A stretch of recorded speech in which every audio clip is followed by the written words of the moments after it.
Ngayong araw pong ito, ginugunita natin ang lahat ng mga banal o lahat ng mga santo, kilala man natin sila o hindi. Ang kabanalan ay hindi isang automatikong katangian ng tao.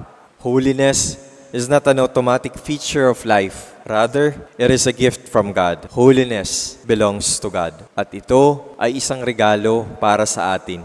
Ang kabanalan ay isang biyaya, handog ng Diyos sa mga tapat na nagmamahal sa Kanya. Kaya kaakibat din ng ating katapatan, nawa ay ipagkaloob sa atin ang kabanalan. Sa ating pagkakasala ay huwag din sana tayong mawala ng pag-asa. Habang may buhay, tayo ay may pagkakataong magbago upang maituwid ang landas at para manarasan ang kapatawaran ng Diyos. Ang tunay na kabanalan ay hindi naman nasusukat ng pagiging walang dungis, kundi sa pagiging tapat sa proseso ng ating pagbabalik loob at pagbabago sa buhay. Ipagdasal natin sa Panginoon na sa gitna man ng hamon ng buhay, punuin niya tayo ng Kanyang grasya upang maging tanda ng Kanyang kabanalan at pag-ibig sa mundo. Ang mga buhay nawa natin ay maging tanda ng kabutihan ng Diyos at sa pagdating ng panahon, makasama din natin sana ang lahat ng mga banal sa kaluwalhatian